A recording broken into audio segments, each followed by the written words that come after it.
Well, Michael, how much confidence do you take from, I think you got the chocolates against them last time up there, didn't you? So how much does that give you confidence in this game? A lot, yeah. I think the 2 games we played against them so far this season, at home I think we were unlucky to lose, and there I think we did very well to get the result. So I feel as though their style of play suits us to play against. So hopefully they don't make me eat my words on that. But same time, I think we're really up for the challenge, and we're looking forward to such a big game. Actually, it was your cross that led to the winner. You didn't celebrate it. You're still going to subdue celebrations because obviously you're a Brisbane boy. Yeah. If you win it. Yeah, I think that's a nice thing to do.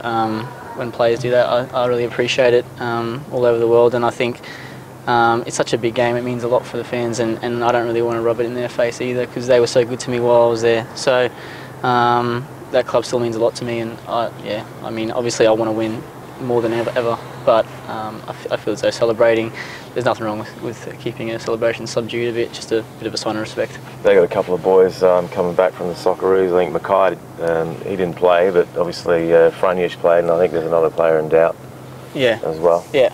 Well, I mean, look, whatever side they put out on the pitch, I think they're going to be strong, and every player that comes in knows the system they want to play and knows how to fit in well with their style of play. So they're going to be very competitive regardless of who's playing. But we're concentrating at the moment more on what we want to do and keep our run going. Did you watch the Socceroos?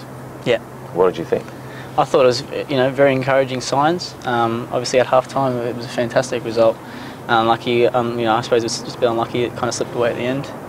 10 men, down a man, and the Ecuadorians capitalised. That's kind of international football. It's very cutthroat.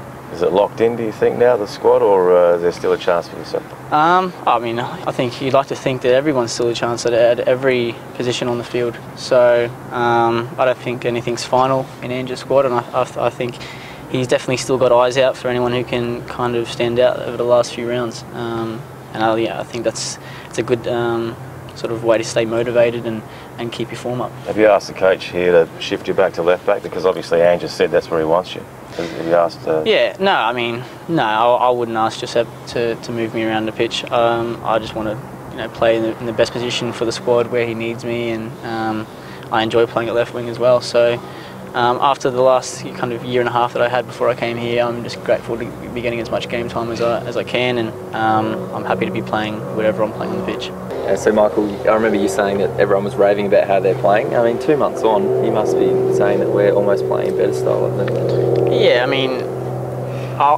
I suppose it's hard to say. It's hard to really comment on the kind of plaudits that they were getting at the start of the season and everything. But we're definitely playing at the moment the best football in the league, and I don't have a problem saying that. But like everyone at the club stressed, we still haven't achieved anything. We're not in first position. We're not safe in the 6 even. So there's still a long way to go, and we definitely want to just keep going and keep our heads down and keep doing what we've been doing. If you beat them, do you think you're title favourites then?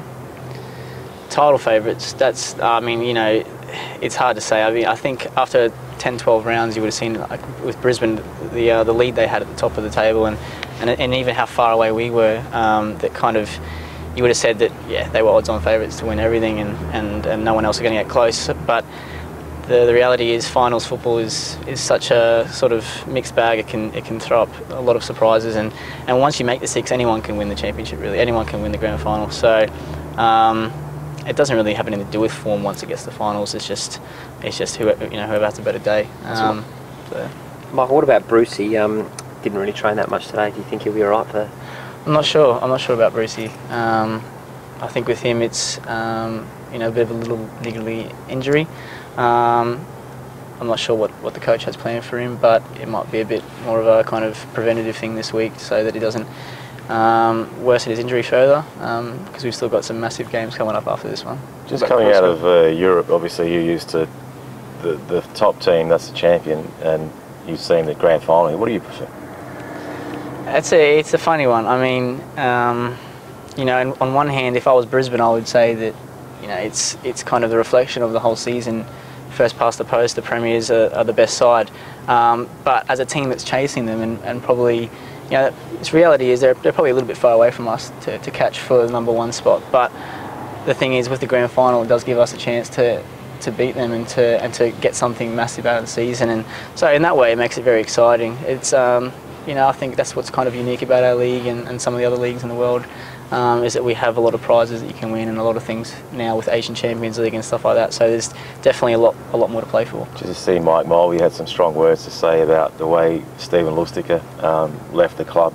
Do you know anything about? I mean, what transpired? And yeah, I haven't read any of his comments, and I wasn't really privy to much information about what happened when Stevie left. So, I mean, that's kind of between him and the club, and I don't think many of the players are really informed as to what the exact extent of what happened. But these things happen all the time in football, and it's just one of those unfortunate things. You guys mates? Stevie's a good guy. Yeah, very good guy. How's Karuska going? Caruso's going all right. He got through training pretty much perfect today. He's just still kind of not trying to do too much and just kind of get him right for the game, and that's the main thing. He's such a massive player for us, so if he can play any part, hopefully he does, and you know, he's very, very important for us. On the training ground, has anything been said to you guys, any developments and that sort of thing, or are you still only limited to 20 or 30 minutes out here per week? No, today we had a full sesh out here, and yeah, the ground's perfect. It does make a big difference playing on a really nice surface. I suppose we're kind of different in our sport in the way that we really need a perfect surface in order to get the best out of trainings and the best out of ourselves as well. So it's a very, very important part of our infrastructure, and it's good that we were able to have a full sesh today on High Marsh. Is that going to continue? I'm not sure. Yeah, I'm not sure what the ongoing talks are with that, but you know, I think the club will always try and get the best option for us. They know how important it is to have a good playing service. How about the Zullo ticket allocation tomorrow or Sunday? How many tickets from your family in Brisbane? Yeah, there's always a lot. That's kind of one of the drawbacks of playing at home, but a lot of my family are still Brisbane Roar members, so they'll be there regardless. So that's why it's always a special game for me, and I'm really looking forward to it. Who will they be barracking for then? You know, yeah, for me, yeah. I think they sort of want like a 4-all draw and me to score 4, and you know. But look, it's yeah, like I said, it's always a very special game for me to play there. I love playing in front of my friends and family. Just, I mean, your time now in Adelaide. I mean, how do you compare cities? Obviously, the climate's different, but yeah, to be honest, I've loved my time in Adelaide so far. All the people have been fantastic to me, and obviously sportsmen are always going to say that, but in all honesty, I've really enjoyed my time here. The change room here has been fantastic. All the boys have really helped me to integrate, and you know, I'm really enjoying living in Adelaide at the moment. So Brisbane will always be home to me. That's where my family are, but you know, at the moment I'm really enjoying being here. Your future is still completely sort of, you know, shrouded in the cloud of mystery at the moment. So we'll see what happens, but yeah, I'd hope to get a few answers pretty soon, and I'd like to know what's happening next season before the season ends, but that's not up to me at the moment. It's not and I think everyone at the club here is doing the best that they can to find some answers. So the answers from Utrecht? Well, at the end of the day, they still have you know, the ball's still in their court. I'm still a contracted player for them next season, and it's up to them to decide what they want to do with me, and I mean, hopefully yeah, it gets resolved quicker rather than later. Perfect. Thanks, Mike. Thank you very much.